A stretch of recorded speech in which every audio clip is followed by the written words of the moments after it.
Hello hello hello, my name is doctor Umesh Wadhwani and आज हम बात करने वाले हैं यूटेराइन फाइब्रॉइड्स के बारे में। अगर आप महिला हो और आप वो रिप्रोडक्टिव एज में हो तो आपने कभी ना कभी कहीं ना कहीं ये टर्म सुना होगा यूटेराइन फाइब्रॉइड। इसका मतलब क्या है, क्यों होता है ये हमें, और अगर आप 30 साल से ऊपर की एज में हो और आपकी फैमिली हिस्ट्री में फाइब्रॉइड है या आपको इरेग्युलर पीरियड्स है, पीरियड्स के दौरान बहुत ज्यादा पेन होता है, तो आपको ये वीडियो एंड तक देखना चाहिए because there is a chance कि आपको ये कंडीशन हो सकती है। मेरा नाम है डॉक्टर उमेश वाधवानी। ये वीडियो हम शुरू करें उससे पहले मेरा 3 सेकंड का इंट्रो आएगा। फट से मेरा चैनल सब्सक्राइब करो, बेल आइकन दबाओ एंड चलो बात करते हैं यूटेराइन फाइब्रॉइड्स और उसको हम मैनेज कैसे कर सकते हैं उसके बारे में।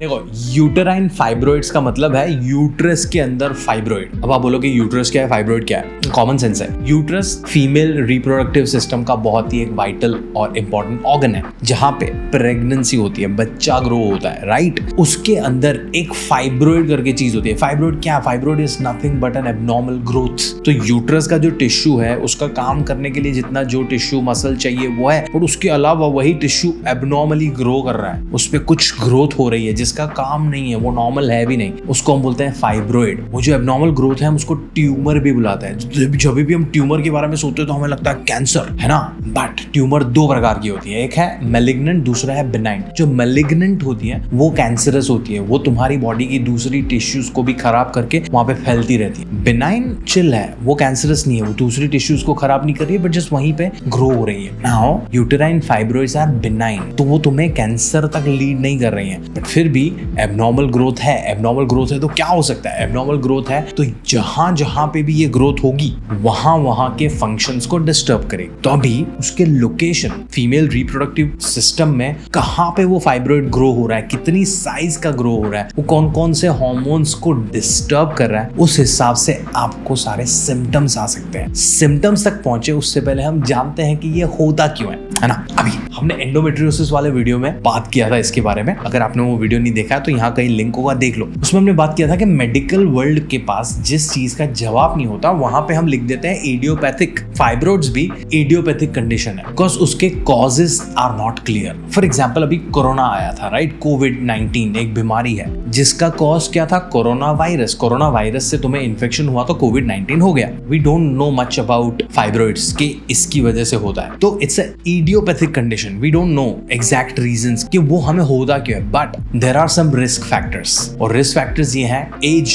अबव 30। अगर आपको फैमिली हिस्ट्री में फाइब्रॉइड है, किसी और को फाइब्रॉइड था, आपके मदर को या आपकी ग्रैंड मदर को फाइब्रॉइड था, तो आपको भी हो सकता है। अगर आपको अर्ली मेनार्की आ गई थी, मतलब आपके पीरियड्स जल्दी शुरू हो गए थे यूजुअल एज से, तो भी देयर आर चांसेस। अगर आप कभी भी प्रेग्नेंट नहीं हुए हैं और आपने चूज किया कि आप प्रेगनेंसी नहीं करोगे नेचुरल, तो भी देयर आर चांसेस कि आपको फाइब्रॉइड हो सकता है। But as I said, these are theories, short बातें नहीं कर रहे हैं हम यहाँ पे, because this comes under idiopathic. अभी ये एक्सप्लेनेशंस या थियरीज की वजह से चलो आपको हो गया फाइब्रॉइड, तो आपको पता कैसे चलेगा? फर्स्ट, बहुत सारे केसेस में वो एसिम्प्टोमेटिक जा सकता है, फाइब्रॉइड अंदर ग्रो हो रहा है और आपको पता ही नहीं चल रहा है। And that is a very reason मैं हमेशा बोलता हूँ कि हम मर्द है ना, we are privileged in that particular area. हमें हर महीने पीरियड से डील नहीं करना पड़ता, हमारी बॉडी में हर महीने हार्मोनल रोलर कोस्टर नहीं होता है, बट आपकी बॉडी में होता है। And that's the very reason you should consult a gynaecologist every 6 months।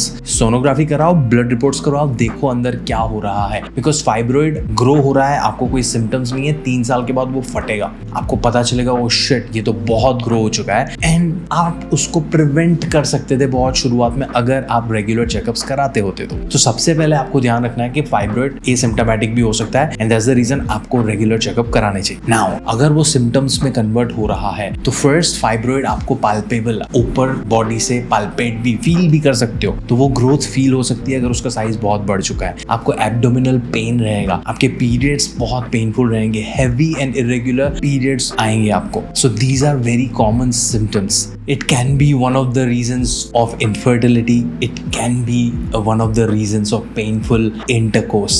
So these are a few symptoms. अगर आपको इनमें से कोई भी symptom है और आपको exactly पता नहीं चल रहा है कि क्या हो रहा है, go and get yourself checked because it could be because of this condition called fibroids. अब उसके बारे में करना क्या चाहिए? सिंपल है, अपने डॉक्टर बनने की जरूरत नहीं है. Don't go for Ayurvedic, homeopathic and all that. किसी की भी मत सुनो. Go to the specialist. Gynaecologist के पास जाओ, वो सोनोग्राफी करवाएगा, ब्लड रिपोर्ट करवाएगा, फिजिकल एग्जामिनेशन करेगा एंड उसके हिसाब से वो आपको सजेस्ट करेंगे कि क्या करना चाहिए. देयर आर चांसेस कि आपको सर्जिकल इंटरवेंशन करना पड़े बिकॉज वो एबनॉर्मल ग्रोथ है, आपको हटाना पड़ेगा. But there are ways you can prevent this. You can prevent the further growth. छोटा साइज है, वो बड़ा नहीं होगा, वो भी आप प्रिवेंट कर सकते हो बाय लाइफस्टाइल चेंज. मैं हमेशा मेरे सारे वीडियोस में लाइफस्टाइल चेंज के बारे में बात करता हूं. आज वापस से बात करूंगा because this is very very very very very important. 4 factors हैं लाइफस्टाइल चेंज के: food, mental health, sleep, activity levels. अगर आप सेडेंटरी लाइफस्टाइल जी रहे हो तो मूवमेंट ऐड करो. अगर आपकी लाइफ स्ट्रेस है तो उसके बारे में मैनेजमेंट स्ट्रैटेजी सोचो, किसी से बात करो, do something about it. Stress cure नहीं होगा, स्ट्रेस मैनेज होगा और उसको इग्नोर मत करो. फूड अगर आपका इम्बैलेंस है, अगर आप एक टिपिकल इंडियन हाउस होल्ड में हो तो आपका फूड मोस्ट लाइकली इम्बैलेंस है बिकॉज हम कार्ब्स और फैट्स बहुत खाते हैं, प्रोटीन्स को इग्नोर करते हैं, फाइबर को इग्नोर करते हैं, प्रोबायोटिक्स प्रीबायोटिक्स को इग्नोर करते हैं, हमारा पानी का लेवल भी ऊपर नीचे रहता है and we eat a lot of refined sugar and fried food. उसको फिक्स करो and get regular 6 to 8 hours of sleep. जल्दी उठना, जल्दी सोना नहीं. 4 बजे भी सो रहे हो तो चलेगा, बट रोज 4 बजे सो एंड 10-11 बजे उठो. अगर वो आपकी बाकी की लाइफ को डिस्टर्ब नहीं कर रहा है तो of course these are the 4 things that you can do to prevent further growth or prevent having fibroid altogether if you genuinely are concerned about your health. और अगर हो गया है आपको फाइब्रॉइड और आप क्या क्या कर सकते हो उसके बारे में हमने ऑलरेडी बात कर लिया. तो I think we have covered everything. अगर कोई पॉइंट मैंने मिस आउट कर लिया हो तो please ask me in the comment section and if you like this video give this a like. If you have any more question ask. If you have any idea, if you have any suggestions for more videos comments में मुझे बताओ. Share करो ये video अपनी दोस्तों के साथ, बहुत इंपॉर्टेंट है. मैं आपको मिलता हूँ मेरे अगले वीडियो में. तब तक के लिए ध्यान रखो एंड एक बहुत ही जरूरी बात तो मैं बताना भूल गया. अगर आपको मेरी हेल्प चाहिए तो मैं मेरी टीम के साथ आपको 15 मिनट का फ्री कंसल्टेशन देने के लिए तैयार हूं. कैलेंडर का लिंक मैंने डिस्क्रिप्शन में दिया है. Click on it, book a session right now, get some free advice and start working on your health. मिलते हैं अगले वीडियो में.